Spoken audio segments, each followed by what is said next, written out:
Once the siege and assault of Troy had ceased, with the city a smoke heap of cinders and ash, the traitor who'd contrived such betrayal there was tried for his treachery, the truest on earth.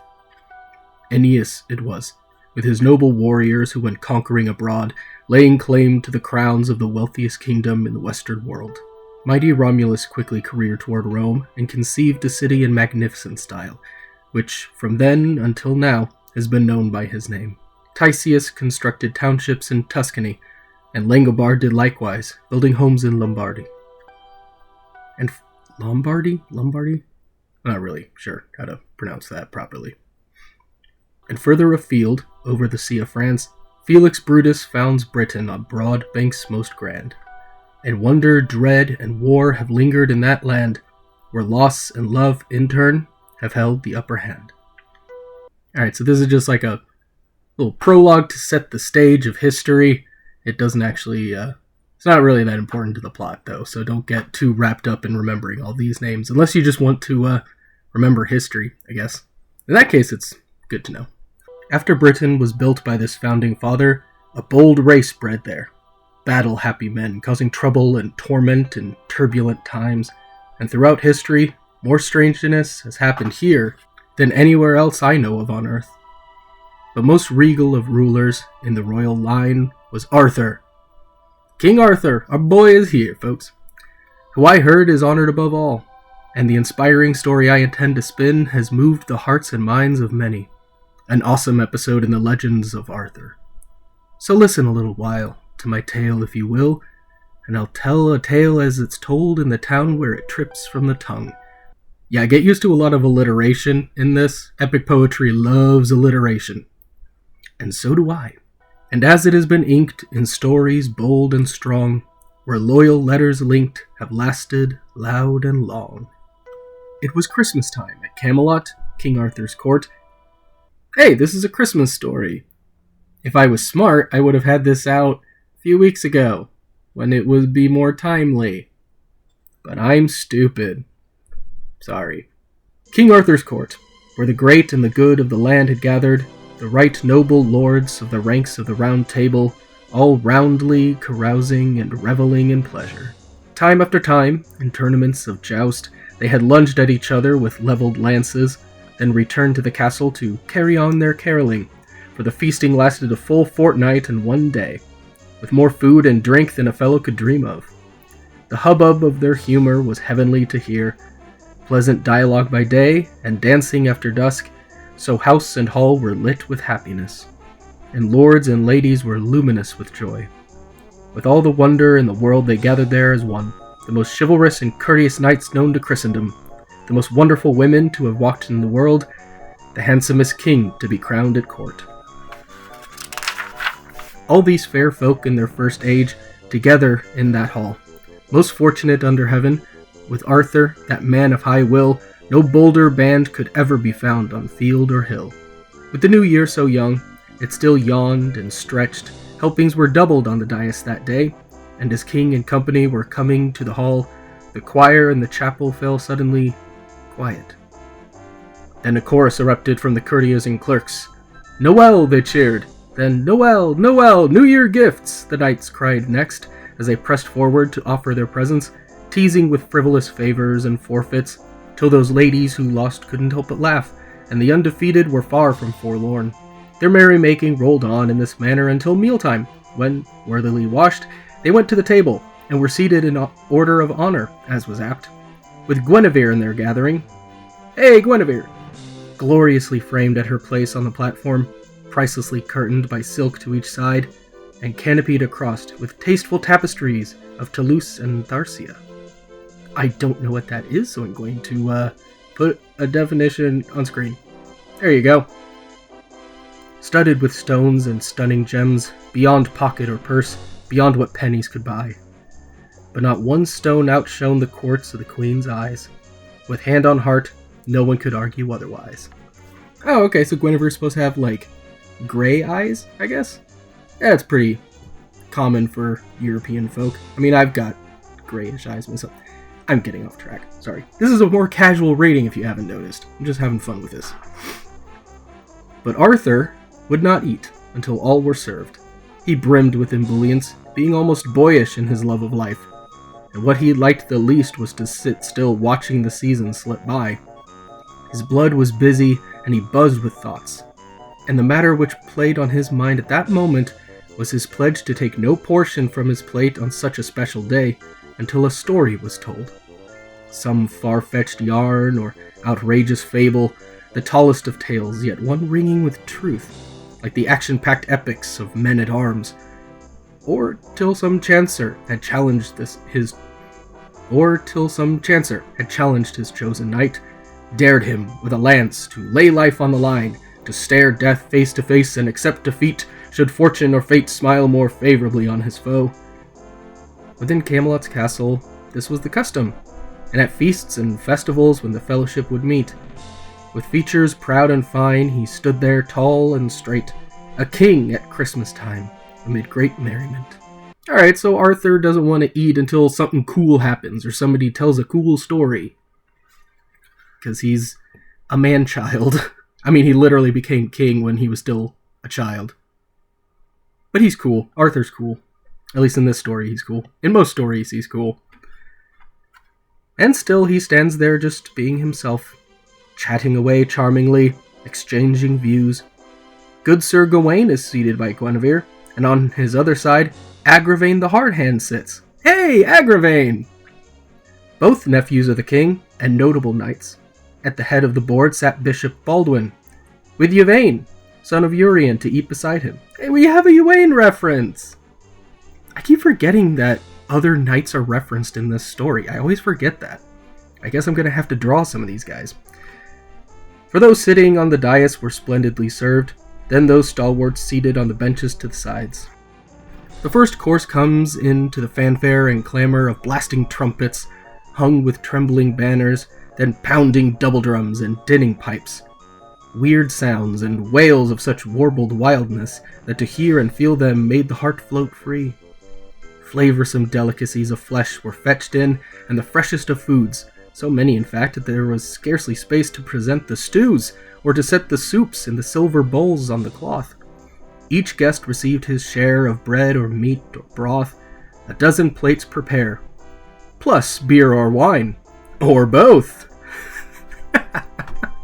So it is a party. People are getting drunk. Now, on the subject of supper, I'll say no more, as it's obvious to everyone that no one went without, because another sound, a new sound, suddenly drew near, which might signal the king to sample his supper, for barely had the horns finished blowing their breath, and with starters just spooned to the seated guest, a fearful form appeared, framed in the door. A mountain of a man, immeasurably high, a hulk of a human from head to hips. So long and thick in his loins and his limbs, I should genuinely judge him to be a half-giant, or a most massive man, the mightiest of mortals. But handsome too, like any horseman worth his horse, for despite the bulk and brawn of his body, his stomach and waist were slender and sleek. In fact, in all features, he was finely formed, it seemed. Amazement seized their minds. No soul had ever seen a knight of such kind. Entirely emerald green. Here he is, folks. The titular Green Knight has arrived. And his gear and garments were green as well. A tight-fitting tunic, tailored to his torso, and a cloak to cover him. The cloth finely lined with smoothly shorn fur clearly showing, and faced with all-white ermine, as was the hood, worn shawled on his shoulders, slipped from his head. On his lower limbs, his leggings were also green, wrapped closely round his calves, and his sparkling spurs were green gold, strapped with stripy silk, and were set on his stockings, for this stranger was shoeless. In all vestments, he revealed himself veritably verdant. Oh, I love that one. Veritably verdant. I'm gonna have to remember verdant. I like verdant. That's a good word. From his belt hooks and buckle to the baubles and gems arrayed so richly around his costume, and adorning the saddle stitched onto silk. All the details of his dress are difficult to describe, embroidered as it was with butterflies and birds, green beads emblazoned on a background of gold. All the horse's tack, harness strap, hind strap, the eye of the bit, each alloy and enamel in the stirrups he stood in, were similarly tinted, and the same with the castle and the skirts of the saddle, all glimmering and glinting with the greenest jewels. And the horse, every hair was green, from hoof to mane, a steed of pure green stock. Each snort and shudder stranged the hand-stitched bridle, but his rider had him reined. The fellow in green was in fine fettle. The hair of his head was as green as his horse, fine flowing locks from which fanned across his back, plus a bushy green beard growing down to his breast, which hung with a splendid hair from his head and was looped in a line at elbow length. So half his arms were gowned in green growth, crimped at the collar like a king's cape. The mane of his mount was groomed to match, combed and knotted into curlicues, then tinseled with gold, tied and twisted, green over gold, green over gold. The fetlocks were finished in the same fashion, with bright green ribbons braided with beads, as was the tail to its tippity-tip. Tippity-tip, and a long tied thong lacing it tight. Thong referring to like a string. Get your mind out of the gutters. And a long tied thong lacing it tight to where bright and burnished gold bells chimed clearly. No waking man had witnessed such a warrior or weird warhorse, otherworldly yet flesh and bone. His look was lightning bright, said those who glimpsed its glow. It seemed no man there might survive his violent blow. Yet he wore no helmet, and no hauberk either. No armored apparel or plate was apparent, and he swung no sword, nor sported any shield, but held in one hand a sprig of holly, of all the evergreens, the greenest ever, and in the other hand he held the mother of all axes, a cruel piece of kit, I kid you not. The head was an ell in length at least, and forged in green steel with a gilt finish. Its broad-edged blade brightly burnished, it could shear a man's scalp and shave him to boot. The handle which fitted that fiend's great fist was inlaid with iron, end to end, with green pigment picking out impressive designs. From stock to neck, where it stopped with a knot, a lace was looped, and length of the haft trimmed with tassels and tails of string, fastened firmly in place by forest green buttons. And he kicks on, canters through that crowded hall, toward the top table, not the least bit timid, cocksure of himself, sitting high in the saddle. "And who," he bellows, without breaking breath, "is governor of this gaggle? I'll be glad to know. It's with him and no one else that I'll hold a pact." He held them with his eyes, and looked from right to left, not knowing of those knights which person to respect. The guests looked on. They gaped and they gawked and they were mute with amazement. What did it mean that human and horse could develop this hue? Should grow to be grass green, or greener still, like green enamel emboldened by bright gold? Some stood and stared, then stepped a little closer, drew near to the knight to know his next move. They'd seen some sights, but this was something special. A miracle or magic, or so they imagined. Yet several of the lords were like statues in their seats, left speechless and rigid, not risking a response. The hall fell hushed, as if all who were present had slipped into sleep or some trance-like state. No doubt not all were stunned and stilled by dread, but duty bound to hold their tongues until their sovereign could respond. Then the king acknowledged this curious occurrence, cordially addressing him, keeping his cool. "Warm welcome, sir, this winter's night. My name is Arthur, I am head of this house. Won't you slide from that saddle and stay a while? And the business which brings you we shall learn of later." "No," said the knight.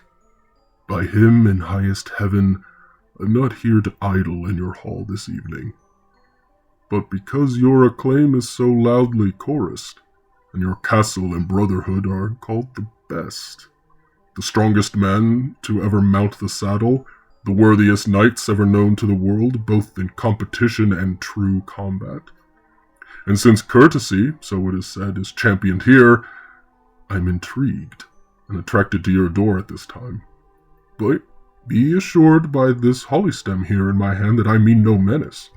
So expect no malice, for if I'd slogged here tonight to slay and slaughter, My helmet and hauberk wouldn't be at home, and my sword and spear would be here at my side, and more weapons of war, as I'm sure you're aware. I'm clothed for peace, not knitted out for conflict. But if you're half as honorable as I've heard folks say, you'll gracefully grant me this game, which I ask for by right. Then Arthur answered, Knight most courteous, if you claim a fair unarmored fight, we'll see you have the same. For some reason, I remember the Green Knight being in all armored up, that he had like green layered armor. So I guess all that work I did on that first drawing of the Green Knight is not useful. Oops. I still like how it looks anyways. I'm spoiling for no scrap, I swear. Besides, the bodies on these benches are just bum-fluffed bairns. Bum-fluffed bairns. I'm gonna have to try and slip that insult into my real life sometime. If I'd ridden to your castle rigged out for a ruck, these lightweight men wouldn't last a minute. But it's Yuletide. A time for youthfulness, yes? So at Christmas in this court, I lay down a challenge. If a person here present within these premises is big or bold or red-blooded enough to strike me one stroke, and be struck in return, I shall give him as a gift this gigantic cleaver, and the axe shall be his to handle how he likes. I'll kneel, bare my neck, and take the first knock. So, who has the gall, the gumption, the guts, who will spring from his seat and snatch this weapon? I offer the axe. Who will have it as his own? I'll afford one free hit, from which I won't flinch, and promise that 12 months will pass in peace. Then claim the duty I deserve in 1 year and 1 day.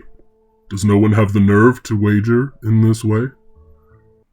Alright, so basically the Green Knight is just offering up his axe and saying, anyone can take this, y'all get a free hit on me, but a year from now I get to return the favor and do the exact same hit back to you.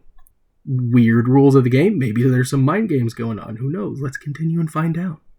If flustered at first, now totally foxed were the household and the lords, both the highborn and the low. Still stirruped, the knight swiveled round in his saddle, looking left and right, his red eyes rolling beneath the bristles of his bushy green brows. His beard swished from side to side. When the court kept its counsel, he cleared his throat and stiffened his spine, then spoke his mind. So here is the house of Arthur, he scoffed, whose virtues reverberate across vast realms. Where's the fortitude and fearlessness you're so famed for? And the breathtaking bravery and the big-mouthed bragging? The towering reputation of the Round Table skittled and scumpered by a stranger. What a scandal. You flap and you flinched, and have not raised a finger. Then he laughed so loud that their leader saw red. Blood flowed from his fine-featured face, and he raged inside. His men were also hurt. Those words had pricked their pride. But, born so brave at heart, the king stepped up one stride. Your request, he countered, is quite insane, and folly finds the man who flirts with the fool. No warrior worth his salt would be worried by your words, so in heaven's good name, hand over the axe, and I'll happily fulfill the favor you ask. He strides to him swiftly and seizes his arm. The man dismounts in one mighty leap. Then Arthur grips the axe, grabs it by its haft, and takes it above him, intending to attack. Yet the stranger before him stands up straight. Highest in the house by at least a head, just stands there sternly, stroking his beard, drawing down his coat, countenance undaunted, about to be bludgeoned, but no more bothered than a guest at the table waiting to be given a goblet of wine. By Guinevere, Gawain, now to his king, inclines and says, I stake my claim. May this melee be mine. Should you call me, courteous lord, said Gawain to his king, to rise from my seat and stand at your side, politely take leave of my place at the table, and quit without causing offense to my queen, then I would come to your counsel before this great court. For I find it unfitting, as my fellow knights would, when a deed of such daring is dangled before us, that you take on this trial, tempted as you are. When brave, bold men are seated on these benches, men never matched in the mettle of their minds, never beaten or battered in the field of battle, I am the weakest of your warriors, and feeblest of wit. Loss of my life would be least lamented. Oh, Gawain, dude. Humility is always a good thing, but self-loathing is a bit far. Come on, man, have some self-respect there. Were I not your nephew, my life would mean nothing. To be born of your blood is my body's only claim. Such a foolish affair is unfitting for a king. So, being first to come forward, it should fall to me. And if my proposal is improper, let no other person stand blame. The knighthood then unites, and each knight says the same. Their king can stand aside and give Gawain the game. Yeah, of course they are. They're too scared. None of them were brave enough to step forward. So of course they're like, oh yeah, Gawain, yeah, totally. He should have it, totally. So the sovereign instructed his knight to stand. Getting to his feet, he moved graciously forward and knelt before Arthur, taking hold of the axe. Letting go of it, Arthur then held up his hand to give young Gawain the blessing of God and hope that he finds firmness in heart and fist. Take care, young cousin. To catch him cleanly, use full-blooded force. Then you needn't fear the blow which he threatens to trade in return. Gawain, with the weapon, walked towards the warrior, and they stood face to face, not one man afraid. Then the Green Knight spoke, growled at Gawain. Before we compete, repeat what we've promised. And start by saying your name to me, sir, and tell me the truth so I can take it on trust. In good faith, said the knight. Gawain is my name. I heave this axe. Whatever happens after, in 12 months' time, I'll be struck in return with any weapon you wish, and by you and you alone. The Green Man speaks again. I swear on all I know. I'm glad it's you, Gawain, who will drive the axe head home. Gawain, said the Green Knight, by God, I'm glad the favor I've called for will fall from your fist. You've perfectly repeated the promise we've made, and the terms of the contest are crystal clear. Except for one thing. You must solemnly swear that you will seek me yourself, that you'll search me out to the ends of the earth to earn the same blow as you'll dole out today in this decorous hall. But where will you be? Where is your abode? You're a man of mystery, as God is my maker. Which court do you come from, and what are you called?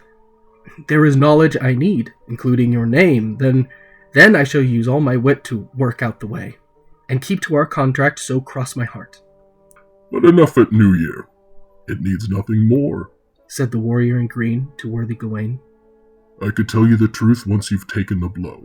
If you smite me smartly, I could spell out the facts of my house and home and my name if it helps.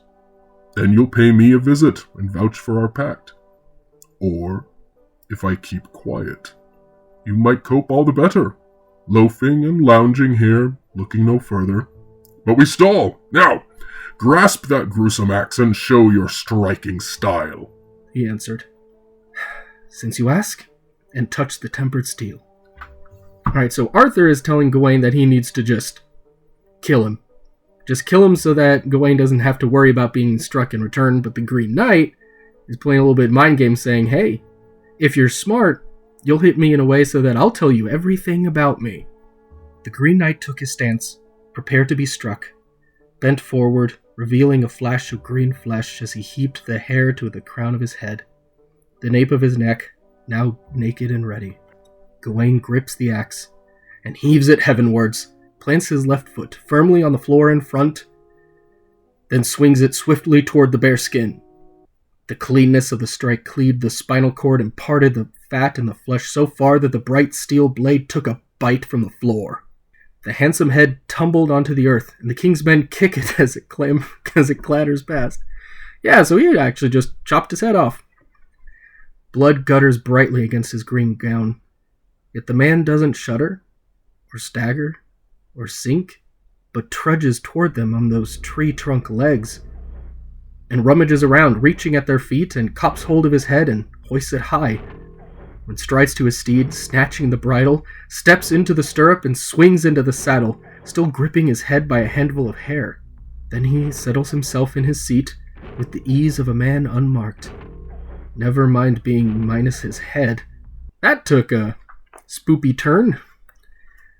Yeah, before Tim Burton had his little Nightmare Before Christmas, before Charles Dickens put ghosts into A Christmas Carol, yeah, I guess this is the original spooky story at Christmas time. He wheeled his bulk about, that body which still bled. They cowered in the court before his speech was said.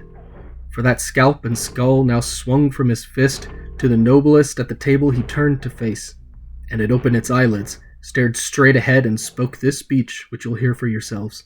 Sir Gawain, be wise enough to keep your word, and faithfully follow me until you find me. As you vowed in this hall within hearing of these horsemen, you're charged with getting to the Green Chapel, to reap what you've sown. You'll rightfully receive what is due to be dealt to you as New Year dawns. Men know my name as the Green Chapel Knight, and even a fool couldn't fail to find me. So come, or be called a coward forever. With a tug of the reins he twisted around, and, head still in hand, galloped out of the hall, so the hooves brought fire from the flame and the flint. Which kingdom he came from they hadn't a clue, no more than they knew what he made for next. And then, well, with the green man gone, they laughed and grinned again, and yet such goings-on were magic to these men. And although King Arthur was awestruck at heart, no sign of it showed. He spoke to his exquisite queen with courteous words. Dear lady, don't be daunted by this deed today. It's in keeping that such strangeness should occur at Christmas between sessions of banter and seasonal song, amid the lively pastimes of ladies and lords. And at least I'm allowed to eat, at last, having witnessed such wonder, wouldn't you say? Then he glanced at Gawain and spoke gracefully. Now, hang up your axe. One hack is enough. So it dangled from the drape behind the dais, so that men who saw it would be mesmerized and amazed, and give voice on its evidence to that stunning event.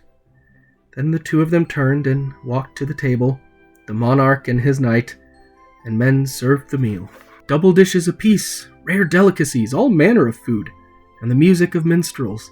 And they danced and they sang till the sun went down that day.